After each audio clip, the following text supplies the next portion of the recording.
she reads pretty much everything I write. So she has read all the good and bad versions of Freddy. All the versions. No, I get it. But yeah, it's really nice to see everyone here. As I said, I'm Kalyn. I'm the author of Sometimes and but more importantly, we're here to talk about studies. So I figured we'll just start by just telling everyone a little bit about the book.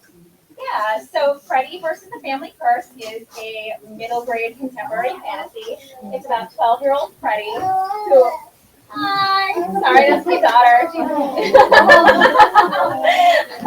It's about a Filipino American boy who finds an amulet that he thinks is going to make his whole cursed existence better, and of course it makes everything far, far worse. Because the amulet holds the ghost of his great-granduncle, and he has to break the curse in 13 days or he gets trapped in the amulet forever. Well, it's she's a little bit of a critic of my book, so sorry about that. Awesome. Well, to start, we are going to go through a few different Q&A questions. I'll Tracy some questions, and at the end we'll do a rapid fire questions. Learn more about her. And then we will do an audience quiz. So if questions, please put them from the end, and we will have time for them. All right, to start. Freddy is such a fun mix of family, mythology, and mystery. Where did you come up with the idea for it? So with Freddy versus the Family Curse, I actually came up with the beginnings of the idea kind of came up in about 2017.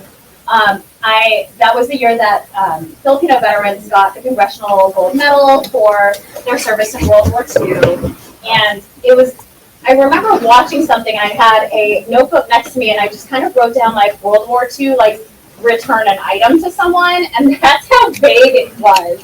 And then I eventually kind of started thinking about the idea, and it wasn't until a couple of years later that I started actually filling out and writing the idea. And then I knew by then that I wanted to incorporate that historical element of, World War II and Filipino veterans, because that's really something that sadly, I didn't really learn a lot of until I was older and was doing the research myself, as opposed to like something that I learned in school, which I think it's changed. I think they've incorporated a lot of Filipino and Filipino American history into curriculum these days. But it's something that I wanted to make sure I incorporated in the book. And then I also, creative history, like you kind of have to infuse some fun into it, especially with such a serious topic. Mm-hmm. So I threw in a lot of superstition and hygiene.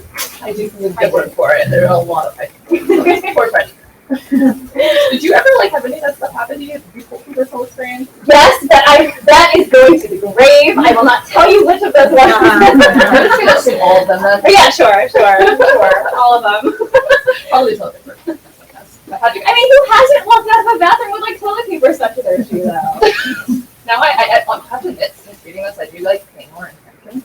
Yeah. I'm sure that I'm not just walking out. Well, good. See, I did some good in the world. Yeah.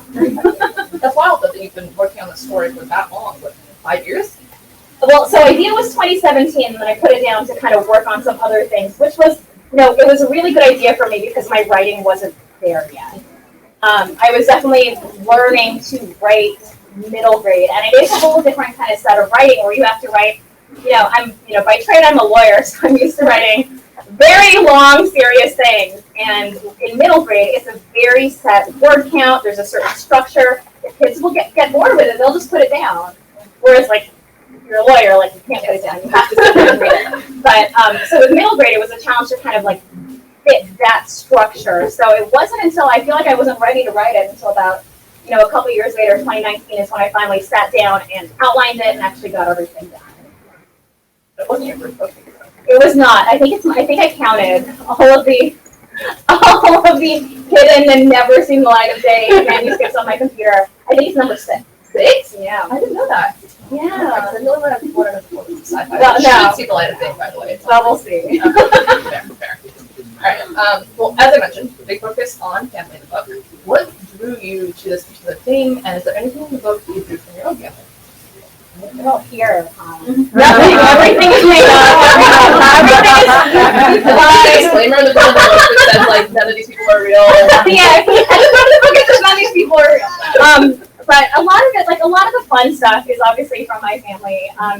One of the things, and I didn't realize how much this would resonate with other folks, but there's a line in the book that I completely stole out of like my grandmother's mouth of like, when you're looking for something, you ask someone, and they don't, like, come on, you could tell this yourself. And it's like, look what around out your mouth. So there's definitely some people out there who are like, I know exactly what that is. And it's not that I realized, I think when I posted that quote online, that it wasn't limited to our family. Like, people everywhere have been told by others to look with their eyes out of their mouth. So like little tidbits like that I managed to weave in. And then another fan favorite has been the Danish butter cookies, where like no one ever actually has had, no one's had those cookies.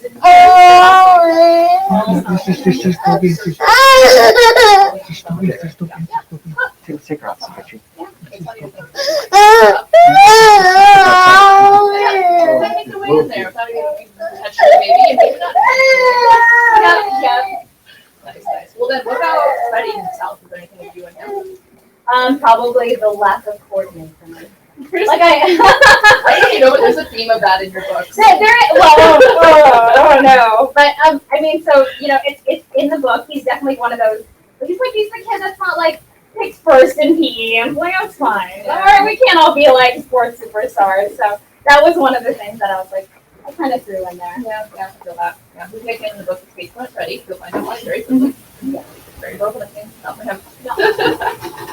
Alright, well, another thing about Freddy that I love is the game that he plays, the Robo Warriors card game, which reminds me of every game that I played when I was a kid. But, where did the idea of that come from? I thought it was a very interesting addition. So with the Robo Warrior card game, it is very, very loosely based on those kinds of like collectible fighting card games. So like in my head, I was kind of like, okay, like back in the day I say back in the day, but like Pokemon is still very like real right now. And then like the Yu-Gi-Oh cards and things where you would battle each other, and then you pull out this other card, and then like all the other kids around you would be like, oh, whoa, you did it. So that's what it's based on. But I also, the lawyer in me was very careful to make sure like I don't want to put in something that we're gonna have to like license and clear. So Robo Warrior it is, and then like let's throw some hyphens in there just to make sure it doesn't like infringe on anything else. So Did you play any of those games, Brian? I did not. I was not cool enough. Wait, no sports, no card games. I read a lot. Well, fine. Well, now that some people have you to read the book, advanced copies go out, pull up all their reviewers, bloggers, librarians, people, booksellers reading your book before it's out. Have there been any reactions to it that surprised you at all? I think one of my favorites was so on Twitter. There's like a very robust librarian and teacher community, and they have these book chats that happen every week on a certain day. And one of my favorite things that I saw was someone has been letting me know that I think she might be in Arizona. There's an educator who's one of their Filipino students comes in every week to ask if my book is in there yet. And so I'm gonna send her last year like a whole bunch of bookmarks and book swag. I was like, I'm so sorry that this kid doesn't have this book yet, and we're so close to the end of the year. Like, you gotta hold on, kid. You gotta hold on. So I hope if he's watching, it's coming your way. But that was like my favorite. I was like, oh wow, so someone is actually. Someone other than me is excited about this book. That was like a really nice moment. No, I do get that though. How you kind of putting a book out feels a little bit like if a tree falls in the forest and nobody's around to hear it until it actually was in your hands. Yeah. And I got my finished copies. I got my advanced review copies like I want to say a couple months ago. So I've had versions with me, but it's like I think it finally hit home like, oh my gosh, this is a real book. When we were up in LA this weekend for the Yale West Book Festival, and we were going to different bookstores, and Kalyn was signing copies of her book, and then some of the other authors were too. And we walked into one bookstore, and they actually had my hard copies set aside for me to sign. I was like so excited, and the other authors were like all old pros at this, and they were all like, oh, little baby authors, so excited about signing books. It was nice. It's a big deal, though. It was, and they took my camera so that I could sign. They could take photos. So it was very sweet. had people along for the ride. Well, there's so much work that goes into it. I mean, even if you had taken that idea down in 2017 and just if it's been like, oh, 2020 even, like I had this idea of books take a couple of years and like 5 billion people to produce. They do, and like I think this one, I think I don't have the timeline in front of me, but when I sat down from like again idea in 2017 and then started writing it in 2019, I don't think we started trying to actively like it was definitely not polished when I first through that first draft, and it took months and months, probably a good year. And then we brought it to my agent, and then we did some more rounds of revision, and then submitted it to like different editors, and then more rounds of revision. So like it literally took this long to get here. So I'm happy that it's out in the world. That it's I think it's done, but like is it ever really? It's kind of funny. Like I feel like the longer I go, the more I haven't read the Storm Process. The Storm Book came out in 2019. I haven't read it since. But I still like think about it, and I've definitely thought of stuff where I'm like, if I could just write it one more time. In full disclosure, I don't think I've read the full book in maybe a year, because you go through so many rounds of edits of it that you're kind of just like, you're kind of sick of it. Yeah. And at this point, I am afraid. I'm afraid I will find something that like a little bit more experienced me will be like, why did you do that? Like, why did you, like, we were joking earlier about, I had a mild panic for one of my other books. Like, I didn't know if it was cinnamon bun or cinnamon roll. There's cinnamon, apparently. And if it was icing or frosting. And so, like, I immediately shot off these, like, rapid-fire emails to one of my friends who is a, like, professional pastry chef.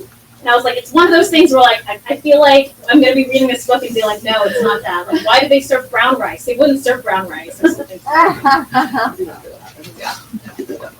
It's kind of a weird thing about being an author is that if you want to make a career out of this, ideally you're going to get better with every book you write. But the downside of that is you're writing stuff you've already published and you're like, did that been there? Yep, we'll just forget about that one for a while. Kind of like manuscripts you're sitting on your computer that you're just like, this can stay. Yeah. No, but this one's perfect. So. I'm not reading it because I'm confident that it's perfect in every way. Exactly. Nothing. Alright, well, one of the greatest parts I think about being a middle grade writer and middle grade stories is the cross between kind of different art. We've kind of already gotten to. It's a very serious topic, serious book, but it also has clarity.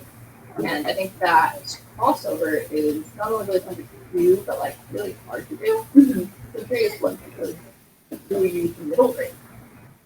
Yeah, this was definitely tough, and we did touch on it a little bit earlier because writing, for my day job is very kind of, it's a much different style of writing where it's, very long, very fact-based, no adverbs, no adjectives anywhere. You don't describe anything. I just have to, everything has to be real. But middle grade contemporary fantasy, we can make stuff up and no one can call you on it. And I was like, this is so good. So like, it was like a nice little break for my brain to go from, writing really serious stuff in emails all day to like, okay, take some time to unwind and finally sit down and write again, and I can write something completely different.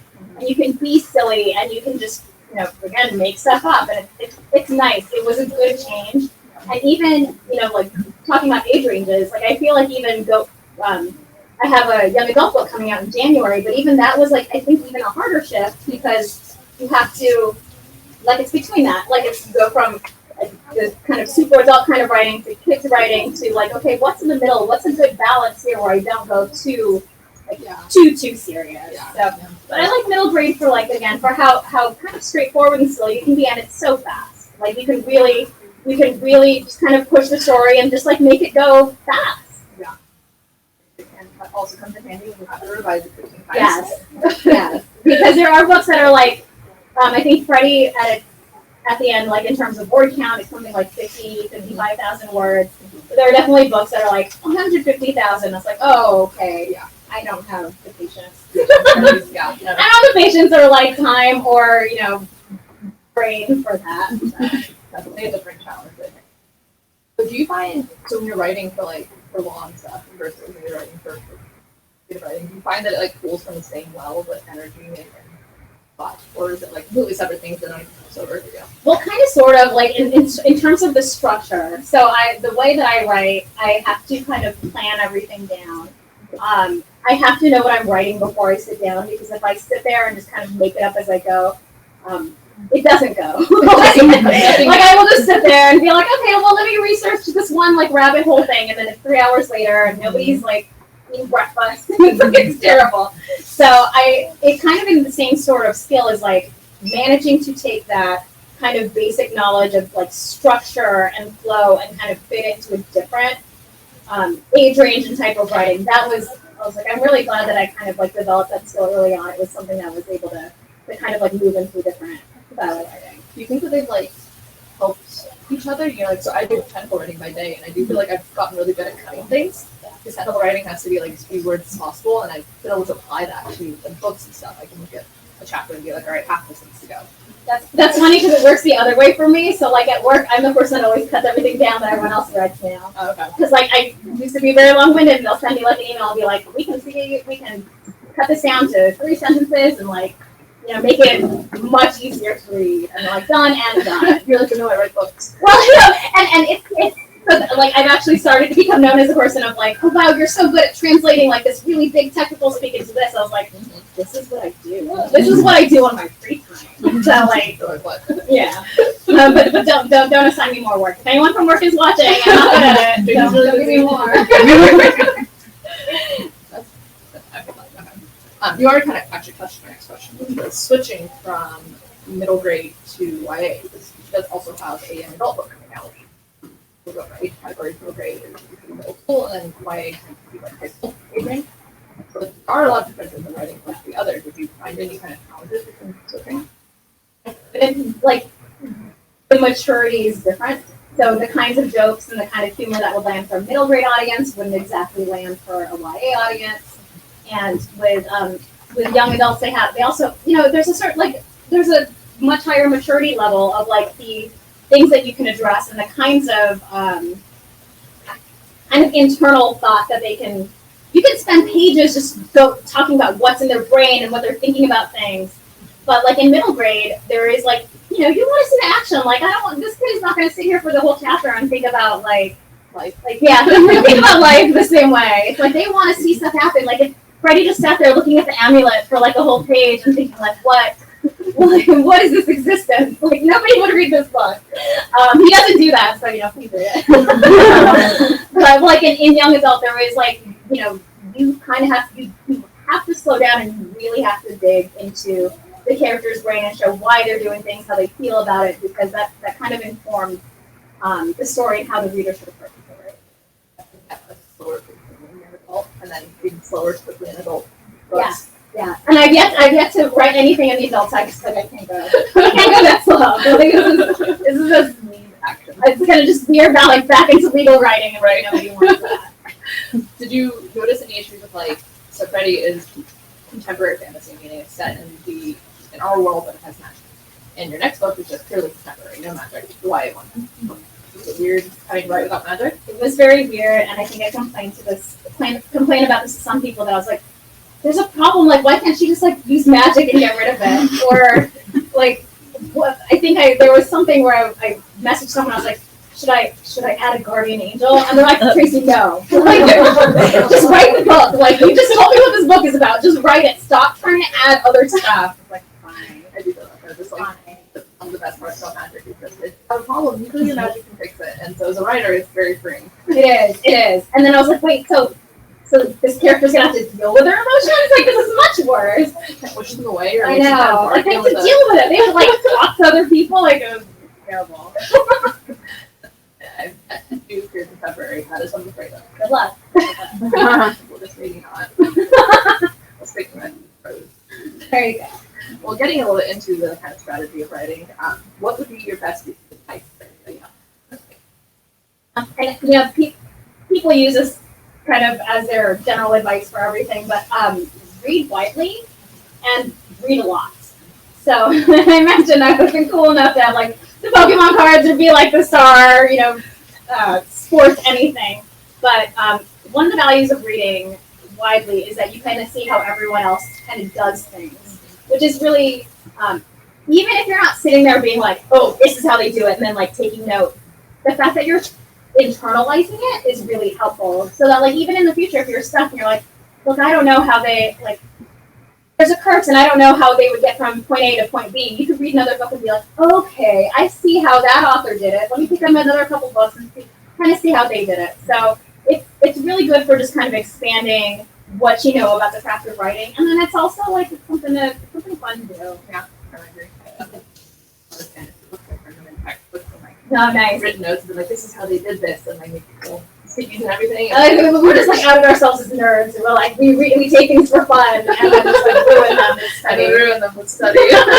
Have you noticed that at all? Like when you're reading now, that you do kind of like break something down, and like. I do, and I think my husband might be outside with our daughter, but I'm like impossible to watch movies with now because I'll sit there and be like, that seems really to be there.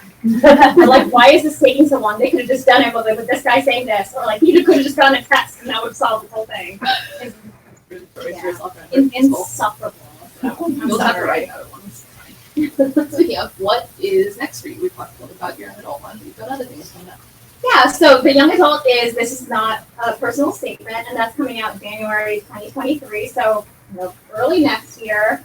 And that's about a student that, packs up and goes off to college. Turns out she didn't actually get in, so she's just breaking into dorm rooms and like, pretending to go to class. So that's coming out in January, and then later in the year is my book, my second middle grade book, and that's called, I don't know if we've like announced it yet, but it's going, Special sneak peek. Special sneak peek. I'm just kidding. But it's about a food truck. So that's that, and there's going to be, it's got some Filipino folklore in it as well. There's some evil foodie brothers that are going to try to take the food truck down. So that's kind of what's coming up in the next couple of years. And then I am co-writing a middle grade book with Alicia Dow. And so that's going to be 2024, 2025. And that was pitched as Knives Out meets Great British Bake Off. That should be amazing. We will see. Thank you for your optimism. I have lots of optimism. I just think only very good. I hear from working that book is just about.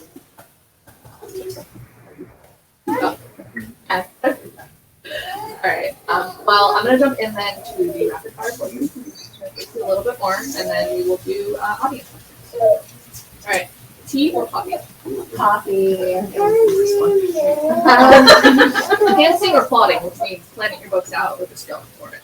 Absolutely planning. For, I guess it would be the cancer versus plotter would be plotter. I have to plot things out. I cannot trust my brain to just go wherever it wants. I'm with you, I feel that. Very quick question. Tacos or burritos? Burritos. Also a running theme with novels. Yeah, there's the sneaky thing is I think there's a burrito in every single one of my novels. Sure. And I wasn't the one that pointed this out, like someone else was like Tracy. Did you do this on purpose? I'm like, no. There are burritos in other books of other writing friends. Like if you ever read a book like Freddy in this case, there's a burrito. I did it. I made my mark on the world. Yeah, that's your mark. Good brand. Yeah. Alright, favorite recent read? Favorite recent read. This is where I plug your book, Ravenfall, which is a middle grade fantasy, also contemporary middle grade fantasy, coming out in August. And it's about it's got a magical inn and some demons, and you will pitch it much better than I will. But it was fantastic. It was like it's gonna be like a perfect read for the fall, and I highly suggest that magically inclined folks pick it up. Weirdly close now. It is weirdly close. It is weirdly close. Alright, favorite recent TV show? Favorite recent TV show is kind of one of the things I've been watching lately is just these baking championship shows. It was part of the reason that I teamed up with Alicia to kind of write this. I was like, I watch all this anything. Like I might as well turn it into something and like pretend that this is real. So the latest has been the spring baking championship. Alright, last one. Most anticipated next book that is not written. Ooh, most anticipated next book. There are a ton that are kind of on my list of things. One of the one of the big communities that I'm part of online is the 22 Debuts group. So that's like if you go on like Twitter or Instagram or any of those and you look up hashtag 22 Debuts, it's a whole list of folks that are all debuts. So everyone who has like very first book coming out this year. And there are a ton of great reads on that. Shout out to all the, there's a couple of us, other middle grade authors who are debuting today. So I know Kat Bakewell has her book out and Rochelle Hassan. So these are all fantastic books. So I would suggest like buy this one, but buy those as well. Yeah, I read also. They're so good. So Everyone's books are so good. You can't go wrong with the 23 Debuts. There's a lot. Well, awesome. That is the end of my questions. I will return it over to all of you to see if anyone has any questions they have for Tracy. Go for it. How do you become a writer? So for me, the way I became a writer was like I had to read a lot first. So my parents are here and they drove me to the library all the time when I was a kid, to the point where I started exhausting what was in that library. They used to take me to another library. I know. I was not So like that's kind of what got me like into wanting to write books, because I was reading so many that I was like, I can do this. So I stole all of our papers from our printer and I would staple them together and then I would write my own books. And then eventually, like after I kind of got some of, I didn't start like writing like books like this until I was a little bit older. And that was like after I, like learned things like what a plot is and what characters are supposed to do. But like there are so many cool programs for kids these days on writing. Like I kind of wish I was like, I wish I would have been able to take those, because I had to learn to tell myself like in my 30s, and that was really hard. So I would suggest like, read a lot and kind of look up for those fun programs where they kind of teach you like the basics of it, because it's a really fun thing to start doing. And then you can read all these books and like, I'm doing research and you can look really fancy. Yes. What was your favorite book to read as a kid? So I love scary books. I loved scary books because I'm a big scaredy cat now, like to the point where a horror movie commercial will come on and then like I'll change the channel because I can't deal with it. But like I would literally pick up every Goosebumps that I could find, and then I would pick up every Fear Street I could find. It was just like those kinds of things where it's like, okay, start to finish, it's like scary and thrilling, and like you just zoom through it and you're like, oh, I should have been asleep a long time ago. Like it was that kind of book. I really liked those kind of just quick, fast-paced, like heart-pumping kind of reading. Yeah. Hey, long time fan. So if you were to give advice to yourself when you were first starting writing, so many years down the line, and seeing the success now when you first started, what advice would you give yourself? Ooh. I would have probably told myself to, first of all, like keep at it, because it was really like it's really hard to kind of start this from scratch, right? To go from a completely different field and try to learn how to write a very particular style. So that was really hard. And the second would be like learn to back things up on the cloud. And so, it's a hard lesson. Make sure it saves. Don't rely on autosave. Back things up to the cloud and then save frequently. Get your little USB things and save there. So little tips and tricks. Make sure you actually have, or email copies of stuff to yourself or your friends so that they have it. So very, very basic kind of thing. Any other questions? Yes. Hi. So I read your book already. I read it in like an hour on the plane, and it made me laugh so hard that I snorted water out of my mouth. But do you see this as a series or no? Because in my head, I'm visiting Freddy versus the Family Fortune. Freddy versus, the wild beasts of San Diego. Hold on, let me get a pen. Text me your ideas first. Freddy versus the bad, whatever. So I want to see more Freddy. So about doing that. It's technically a standalone. And I kind of have been thinking of maybe like a Sharky book. And so in the book, Sharky is his cousin who lives next door. So I was kind of thinking like maybe she could do something, and she's like way cooler, but we'll see. We will see. I feel like I put him through a lot in this book, and he kind of needs to take a break a little bit. But I will think of ways to make his life harder in other books. We have a question from the virtual audience. Yes. Can you? This is from Luis. Can you tell us anything interesting from your previous drafts that didn't make the final cut? Ooh, that's interesting because I am very good at, one of the things we were chatting about on the way here was the fact, like, if there's something embarrassing, I am very good at just compartmentalizing and pushing it off to the past. And I'm sure there were plenty of things from this book. One of the things that I can think of is in the beginning, there is a scene where he actually is sitting down to breakfast with his great-grandmother, and she's telling him about the amulet, about the hunting. And they're sitting at breakfast, and he's having, like, garlic fried rice. His dad is cleaning up the cereal that he spilled last night because you can't sweep up at night. So, like, I kind of had that as the whole scene, and we ended up having to trim it because we needed to keep the story going. So, but that was a fun one. It was just breakfast. Yeah. It was a fun movie. I know. It was nice, but yeah. And then I actually saw another hand. Hi, Tracy. So I read the book too, and one of my favorite parts was the ensemble cast and the big family, the big Filipino family. Do you come from a big Filipino family, and is this strong? This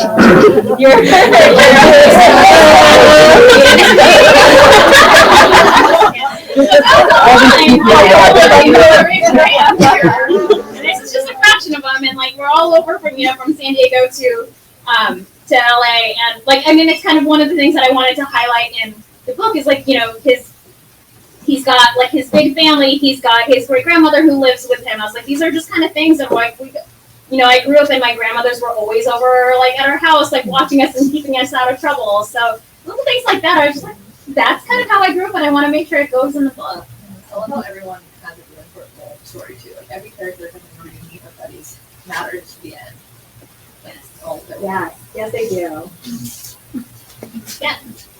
So, as a lawyer, you're probably very used to a lot of scrutiny, and with technology, I imagine this is a different type of scrutiny that you're subjecting yourself to. Of course, you're just going to get 5-star reviews, of course, right? Yes.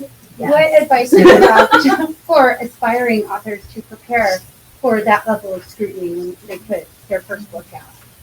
So the advice that I heard very early on was, so like there's a rating site called Goodreads, and they were like, at a certain point to stop reading those because like it's for readers. It's for readers to tell other readers what they like and what they don't like about your book. And it's totally up to them. Like that's for them. It's not for you as the author to be like, I can't believe you didn't like this really specific thing that I worked on. And it's funny because I think we were talking about skills that kind of port well into writing fiction is like I became very okay with people criticizing my work because like this is what I do for my day job is I send stuff out and people come back and be like, this is horrible, rewrite it. I'm like, okay, cool, I'll do it over, like it's fine. So like on the fiction side, it was easy. I mean, I eventually when I worked with the courage to kind of send it to other people to read, when they would give me feedback, like if it was stuff that they were worried like I wouldn't want to hear or like we need to completely change this. I was like, cool, like I'll do it. Like it's fine. Like I see where you're coming from as long as I understand like why you think this change should happen, and it's not just like I don't like the color blue, so you shouldn't mention the color blue in this book at all. So dealing with criticism is something that definitely takes some time but again, you've got to remember that you're writing this for you, but also for readers, and so they can take it however they want. Awesome. So proud of you. We have another question from the virtual audience. This one's from Princess. It's part a compliment, part question. I rarely see books set in SD, San Diego, so knowing this is about a Filipino kid in San Diego is like a dream combo I've always wanted. Was there anything special about incorporating familiar aspects of San Diego in the book? So I obviously this is a very, very mild spoiler, but you'll get to it when you read the book. But he does take a little bit of a road trip, and I was, reflecting on the fact that it's much easier to do road trips in California where you're not like, all right, do we have the chains for the tires? Or like, do we have to worry about the storm and like driving in the rain? It's like you just like they get in the car and they go.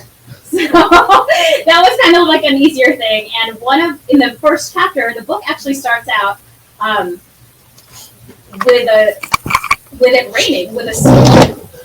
And that was kind of one of those nods to like, this is how you know something is wrong, is like there's rain in San Diego.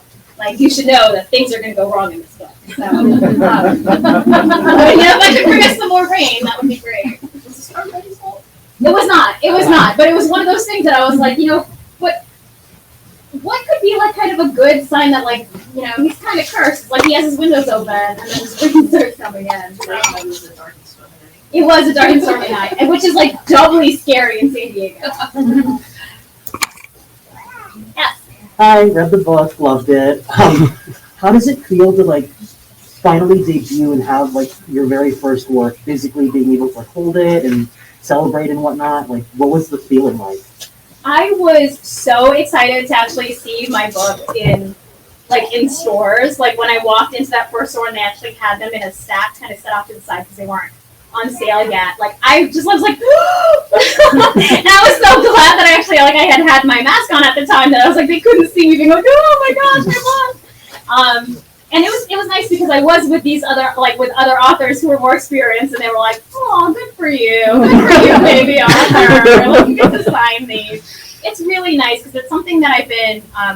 This is, I mentioned earlier that like I was the kid that like would staple together printer paper and write my own books and sell them to my grandma. So like to have this be like, oh, like people other than my grandmother will read my books. Like this is pretty cool. Like they will hopefully pay more than 25 cents for it, but like cool, like they're gonna read it. So it's so exciting. I'm really glad that even though I wanted to be a writer since I was a kid, and then not like it's a detour, but like then I became a lawyer, and then I came back to writing, and it's like it's nice to kind of have that dream come true. Yeah. Did Tracy, I can't read it. Did younger Tracy, who was stapling paper together and writing these stories, was younger Tracy writing about Filipino protagonists and kids in books, and what does it mean to be able to write about a Filipino family? Because I didn't see it when I was reading growing up. There's so much good middle grade now with like featuring Filipino kids, and I think when we were growing up, which is like obviously only like a couple of years ago. But when we were growing up, I feel like it was a lot harder to find like if it especially like Filipino American kind of thing. Definitely as a kid, I wrote about stuffed animals. I wasn't that aware. So yeah, like I had some bears doing like dance competitions, and I was I think one got a haircut, and you got to choose what haircut he got. I mean, they were dancing. They might have been Filipino. Yeah. You grew up here in San Diego? I grew up in LA. Oh, okay. So I grew up in LA, and then I went out to Washington D.C. for a few years, and then we moved back to California because I was like, I don't know about this weather thing. I don't know about the snow. But this is clearly like a gorgeous day out. So we've been in San Diego for I think 6 or 7 years now. So it's been 7. It's been lovely. I love it here. I have a question. Yes. How many titles did you consider before deciding this title? I am really bad at titles. No, I think I literally came up with like 2, and then was just like, we're just gonna call it this. It was I think Freddy and the Family Curse, and then I was like, no, versus sounds more dynamic, and that was literally like my thought process with it. But for my other books, I am horrible at titles, and we actually have a writing partner who is phenomenal at coming up with these. So I just tell her about the book, and then she names them for me, and then done and done. Some of mine too. She's the best. Just James. Yeah. The characters in your book, did you draw inspiration of real life people that you've encountered?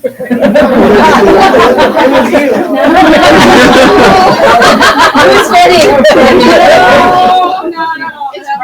Some of them are loosely, there's like a couple of the superstitions that I said that are like kind of drawn from ones that we grew up with of, like you don't sleep at night and like that kind of thing. Like I mentioned the Danish butter cookie tin actually just being a sewing kit. Calling cards to call the Philippines like are in there. Little things where like, at one point they sit down to eat fried chicken and they bring out the banana ketchup. So like little things. And he has this is such a minor thing, but at one point he's eating garlic fried rice and then he packs it up to bring it for lunch. It's like, oh man, that was always the best, like to have like leftovers. But you would always like as a kid, you would worry of like, am I gonna open this and other kids are gonna be like, what are you eating? It's like it's garlic fried rice and Spam. It's like the most delicious thing in the world. But now, if I can make it so that some other kid somewhere can open up their garlic fried rice and Spam in the cafeteria, and someone's like, cool, that's a Freddy lunch. I'll be like, Do you live next to your cousin? yeah. We were at their house all the time. We have time for one more question. Yes.